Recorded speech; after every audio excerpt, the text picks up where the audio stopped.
अस्सलाम वालेकुम everyone, I hope आप सब ठीक ठाक होंगे। अल्हम्दुलिल्लाह से जी मैं भी बिल्कुल ठीक हूँ। और अभी तक जिन्होंने भी मेरे चैनल को सब्सक्राइब नहीं किया तो काइंडली वो पहले मेरे चैनल को सब्सक्राइब कर लें और साथ ही साथ बेल आइकॉन के बटन को भी प्रेस करना मत भूलिएगा।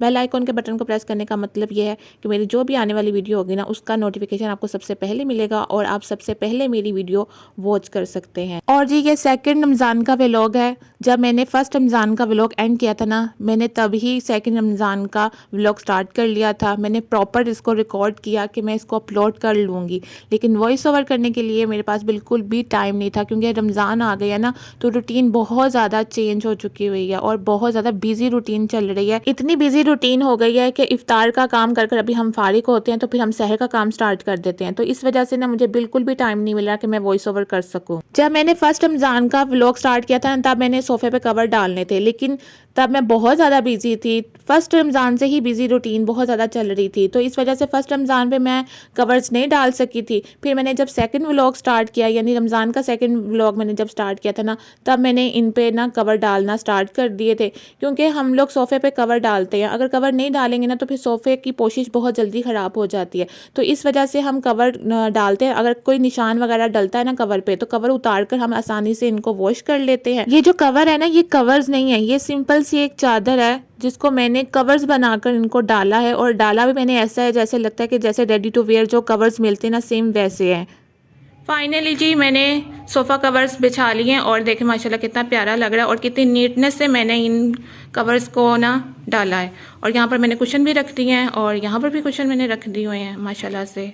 अब जी मैंने यहाँ से वॉइस ओवर करना स्टार्ट कर दिया है। मैंने किया लाइव व्लॉग ही था, लेकिन बाहर बच्चे क्रिकेट खेल रहे थे ना तो उसकी वजह से बहुत ज़्यादा शोर था और जो मैं लाइव बोल भी रही थी ना उसमें बैकग्राउंड म्यूज़िक बच्चों का बहुत ज़्यादा था। तो इस वजह से फिर मुझे लाइव वीडियो को म्यूट करना पड़ा और उस पर मुझे वॉइस ओवर करना पड़ रहा है तो जी बस यहाँ पर मैंने कवर्स डाल दिए हैं। और जो पहले कवर्स ब्राउन कलर के मैंने इस पर डाले हुए थे ना, वो भी सिंपल चादर की तरह ही थे, तो उनको भी मैं ऐसे ही डालती हूँ कि जैसे रेडी टू वेयर जो कवर्स मिलते हैं ना, तो बिल्कुल वैसे ही लगते हैं ये बिछे हुए। तो बस ये इनका बहुत ज़्यादा मेहनत का काम होता है जब भी इनको कवर्स डालती हूँ। तो इस वजह से ना फिर मैं घर वालों को इस पर बिल्कुल भी बैठने नहीं देती हूँ और बिल्कुल भी इजाज़त नहीं है इनको यहाँ पर बैठने की मुझे अक्सर मेरे भाई लोग कहते हैं कि मेहमान आ जाए वो ख़राब कर जाए फिर तुम्हें अच्छा लगता है। मैंने कहा हाँ वो मुझे मंजूर है, तुम लोगों ने यहाँ पर बिल्कुल नहीं बैठना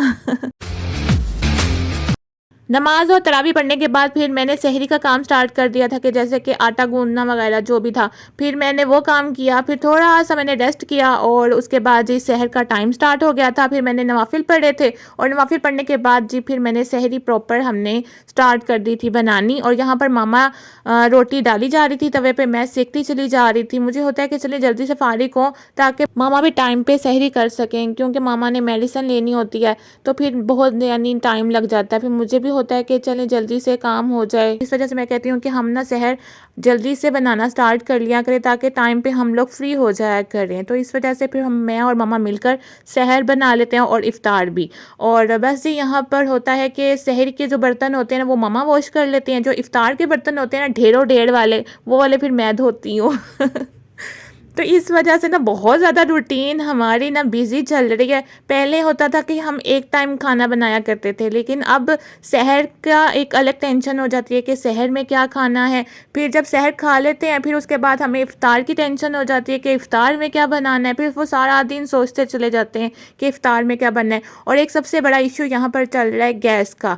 गैस बहुत ज़्यादा कम आ रही है और कभी तो इफ़्तार में बिल्कुल भी नहीं आती है और इसकी वजह से ना बहुत ज़्यादा मुश्किलात आई पड़ी हैं हम सबको। शायद मुल्क में सबको बहुत ज़्यादा मुश्किलात आई पड़ी हैं। कम से कम इफ्तार के टाइम और सहर के टाइम आ जाए ना तो बड़ा ही जल्दी आसानी से काम हो सकता है। यहाँ पर जी इफ्तार और सहर में नहीं आती है, आगे पीछे यानी टाइम पे आ जाती है जब हमें ज़रूरत ही नहीं होती है। तो ये हमारे पाकिस्तान के हालात चल रहे हैं कि जब सहर में और इफ्तार में सबसे ज़्यादा गैस की ज़रूरत है ना, तभी गैस नहीं है यहाँ पर। और सिलेंडर में ज़्यादा पैसे डालकर हमें अलग से गैस डलवानी पड़ रही है, तो बहुत ज़्यादा मुश्किलात आई पड़ी हैं। तो इस वजह से हमने खाना भी नहीं बनाया था। तो आज हमारा दिल कर रहा था कि हम बाज़ार से चने मंगवा कर वो खाएं, क्योंकि लास्ट रमज़ान में हमने ना बाहर के ये चने बहुत खाए थे। तो इस वजह से हमने कहा चलें गैस भी नहीं आ रही है कि हम खाना वगैरह बनाते, तो हमने सोच लिया था कि हम चने मंगवा लेंगे और देसी घी का हम पराठा बना लेंगे और साथ दही हो जाएगी हमारी। तो आज हम सहरी ये कर लेंगे। बड़ा मज़ा आता है पराठे के साथ चने हो, साथ दही हो, और दही भी माशाल्लाह हमारी घर की गाढ़ी दही हो तो क्या ही बात हो जाती है। फिर सहरी तो बहुत ही ज़्यादा कमाल की हो जाती है। और बस ही यहाँ पर देख लें, दही मैं आपको लोगों को दिखा रही थी कि दही हम जैसे जमाते हैं ना वैसे ही जमाई है आज भी, और आज भी वैसे ही दही हमारी गाढ़ी गाढ़ी सी जम चुकी हुई है। तो जी सहर करने के बाद फिर मैंने पढ़ी फजर की नमाज़।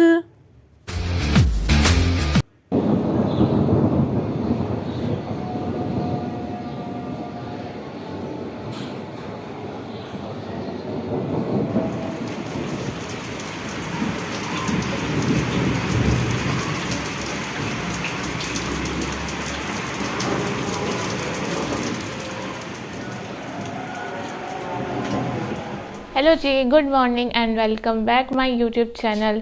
तो जी आप सबको मेरी तरफ से रमज़ान का पहला जुमा बहुत बहुत ज़्यादा मुबारक हो, और अल्लाह ताला हमारे रोज़ों को और हमारी इबादत को अपने बारगाह इलाही में कबूल व मंजूर फरमाए, आमीन सुम आमीन।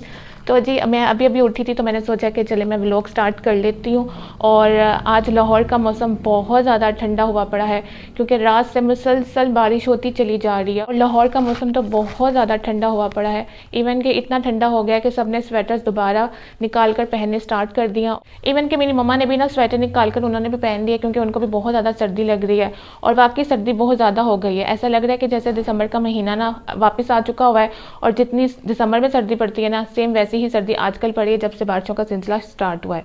तो जी आज जुम्मतुल मुबारक का दिन है, बाबरकतों वाला दिन है।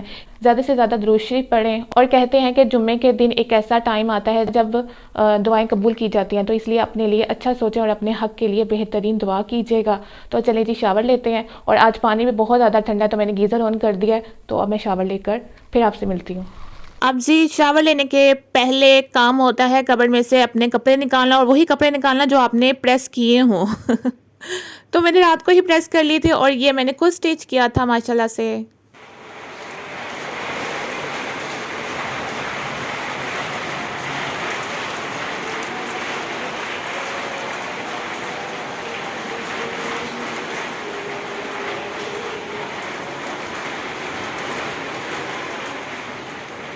जुम्मे के टाइम और इफ्तार के कुछ देर पहले इतनी कोई तूफ़ानी बारिश हुई थी ना, बड़ा ही मज़ा आया, और मेरे से बिल्कुल भी रहा नहीं गया। और मैं हर दफ़ा जब भी बारिश होती है ना मैं एंजॉय करने ऊपर चली जाती हूँ, क्योंकि मुझे बारिश बहुत ज़्यादा पसंद है। और इतनी कोई ठंडी हवा चल रही थी ना, और बारिश का पानी इतना कोई ठंडा था कि मुझे इतनी सर्दी लग रही थी ना लेकिन मैं एंजॉय करने से बाज नहीं आई, सर्दी से ठठराती हुई फिर नीचे आई। और इफ्तार का भी टाइम बहुत ज़्यादा करीब था, तो इस वजह से हमने इफ्तारी की तैयारी स्टार्ट कर ली थी। और आज मैंने बनाए थे ब्रेड पॉकेट, जो कि माशाल्लाह घर वालों को बहुत ज़्यादा पसंद आए थे और हाथों हाथ बिके थे। और मैं ब्रेड पॉकेट कैसे बनाती हूँ वो भी मैं आप लोगों के साथ ज़रूर शेयर करती हूँ। मैंने 1 पाव चिकन लिया था, और उसके मैंने छोटे छोटे क्यूब्स काट लिए थे, और घी में उसको मैंने डाला। उसका मैं जब कलर चेंज हो गया उसके अंदर मैंने 2 चम्मच भर कर तंदूरी मसाले के ऐड कर दिए थे। और उसके बाद जो वेजिटेबल थी, बंद गोभी, गाजर और साथ में शिमला मिर्च, तमाम सब्जियों को ना मैंने छोटा छोटा बारीक सा काट लिया था, ताकि ईजीली ना जल्दी से कुक हो जाए, क्योंकि चिकन है ना वो भी बोनलेस होता है, वो जल्दी कुक हो जाता है। उनको बस सिर्फ मसाला डालकर ना, तंदूरी मसाला डालकर उसको सिर्फ जस्ट मैंने थोड़ी देर के लिए भूनकर उसको मैंने हल्की आंच पे साइड पे रख दिया था। और यहाँ पर मैं वाइट सॉस बना रही थी, और वाइट सॉस सबको पता है कि कैसे बनती है।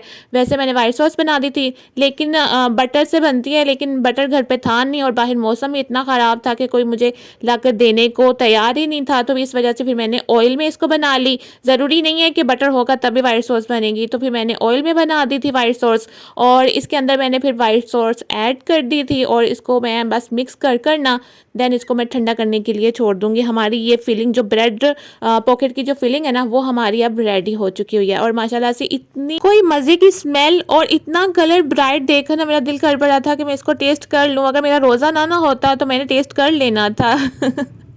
ब्रेड पॉकेट बनाने के लिए हमें 2 स्लाइस चाहिए। उसको आपने इस तरह बनाना है किसी कटर से, या मैंने तो गिलास की मदद से कर लिया था क्योंकि मेरे पास कोई कटर नहीं था। और मैंने बहुत सोचा कि मैं किसकी मदद लूँ कि ये मैं इसको गोल सा इसको काट लूँ। फिर मुझे समझ में बाद में आया कि चले गिलास पकड़ लेती हूँ, वही ईजी काम है, तो फिर मैंने वो कर लिया। इसका एक और भी काम है कि आप पहले 2 स्लाइस लें, उसके जो एजेस हैं वो आप काट लें नाइफ़ की मदद से। फिर इन दोनों स्लाइस को ना बेलन की मदद से उसको बेल कर फिर आप इस तरह का इसको शेप दें। फिर मुझे वो बड़ा ही ना लंबा काम लग रहा था। फिर मैंने कहा कि इसको भी ऐसे भी कर सकते हैं। फिर मैंने ये कर लिया। मैंने कहा पहले इनके एजेस काटूं फिर बेल लूं, बहुत लंबा काम लग रहा था। फिर मैंने वो रहने दिया, मैंने ईजी वाला काम पकड़ा। पहले मैंने अंडे में डिप किया, फिर ब्रेड क्रम्स में इसको मैंने कोट कर लिया था। जो एजेस इसके बच गए थे ना स्लाइस के, वो उनको मैंने वेस्ट नहीं किया था, मैंने उसके ना ब्रेड क्रम्स बना लिए थे।